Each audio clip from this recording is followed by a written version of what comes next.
بسم اللہ الرحمن الرحیم۔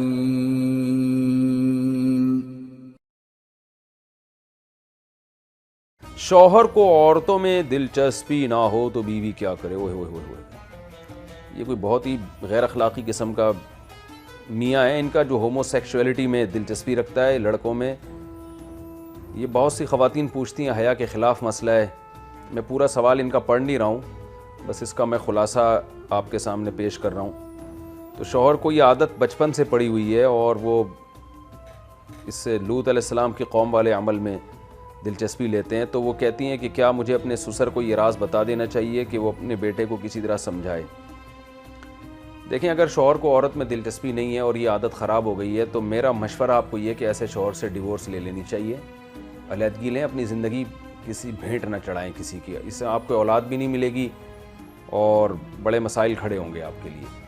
تو مشورہ یہ میرا یہی ہے، اور ایسے آدمی سے اگر اولاد ہو بھی گئی بالفرض تو پھر آگے وہ اولاد کو جب پتہ چلتا ہے میرے باپ کے یہ مسائل ہیں، وہ بھی بگڑنے کا اندیشہ ہوتا ہے، بہت مسائل ہوتے ہیں۔ میں آپ کو مشورہ یہ دوں گا کہ آپ ان سے علیحدگی لے کے کسی اور جگہ پاکیزہ لوگوں میں نکاح کریں۔ آپ لوط علیہ السلام کی قوم جو تھی نا، جب وہ لڑکوں سے بدفعلی میں مبتلا ہو گئی تو لوط علیہ السلام نے اپنی قوم سے کو فرمایا کہ ہؤلاء بناتی ان کنتم فاعلین، میری قوم کی بیٹی ہیں، ان سے نکاح کرو نا، اس برے عمل میں کیوں لگے ہوئے ہو؟ تو وہ قوم نے جواب میں کیا کہا؟ ما لنا فی بناتک من حق، ہمیں عورت میں دلچسپی نہیں ہے۔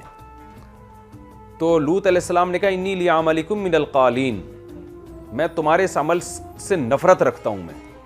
اور لوط علیہ السلام نے یہ بھی کہا کہ اللہ مجھے اس ایسی قوم سے نجات دے دے۔ اللہ کہتے ہیں ہم نے لوط علیہ السلام کو ایسی قوم سے نجات دی تعمل الخبائث، جو پلید عمل کرتی تھی۔ خبائث کا مطلب گندے، پلید لوگوں سے لوط علیہ السلام کو اللہ نے نجات دی۔ تو اس سے پتہ چلتا ہے کہ ایسے لوگوں سے دور رہنا اور ان سے علیحدگی کی کوشش کرنا یہ پیغمبروں کی سنت ہے۔ لوط علیہ السلام نے بھی اللہ سے دعا مانگی تھی، اللہ مجھے اس پلید قوم سے جو ہے نا دور کر دے، اور اللہ نے لوط علیہ السلام پر احسان کیا کہ ایسی قوم سے نجات دے دی تعمل الخبائث، جو گندے اور پلید عمل میں مبتلا تھی۔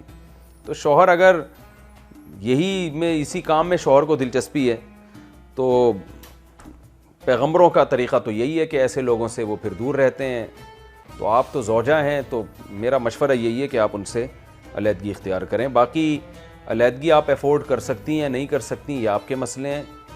مشورہ ظاہر ہے جب تک 100% کسی کے حالات سامنے نہ آئیں دیا نہیں جا سکتا، لیکن میں نے سرسری ایک مشورہ دیا ہے آپ کو، تو اس کو حتمی نہ سمجھیں۔ آپ اپنے بڑوں سے بھی مشورہ کر لیں، ان کو یہ صورتحال بتائیں اور اس کے بعد پھر ایک رائے قائم کریں، کیونکہ بعض دفعہ علیحدگی لینے میں آپ کو نقصان اور زیادہ نہ ہو کہیں۔ وہ نقصان یہ ہو سکتا ہے کہ پتہ چلا کہ طلاق یافتہ خاتون سے ہمارے یہاں پھر کوئی شادی نہیں کرتا دوبارہ، تو پتہ چلا اس سے بھی گئیں اور کوئی رشتہ ہی نہ ملے، شوہر ہی شارٹ ہو جائے مارکیٹ سے۔ لیکن میرا مشورہ تو یہ ہے کہ ایسے شوہر کے ساتھ رہنے سے بہتر ہے وہ علیحدہ زندگی گزاری جائے۔ مشورے ہیں، شرعی حکم نہیں ہے، شریعت میں آپ کے لیے ان کے ساتھ رہنا جائز ہے، لیکن بہرحال ایک پلید اور گندا عمل ہے اور شوہر عادی ہے اس کا، اس کو عورتوں میں دلچسپی نہیں ہے، تو یہ تو بہت ہی یعنی مطلب یہ کہ انتہا کو پہنچا ہوا ہے۔ تو ایسی صورت میں علیحدگی لے لینا چاہیے۔ زندگی ایسے لوگوں کے ساتھ گزارنا بہت مشکل ہے، پھر ایسے مرد عورت کو بھی خراب کر دیتے ہیں۔ یہ بھی ایک مشاہدے پر مبنی حقیقت ہے، جن لوگوں کے ایسے کیسز سامنے آئے ہیں انہوں نے عورت کو بھی پھر خراب کر دیا کچھ وقت کے بعد۔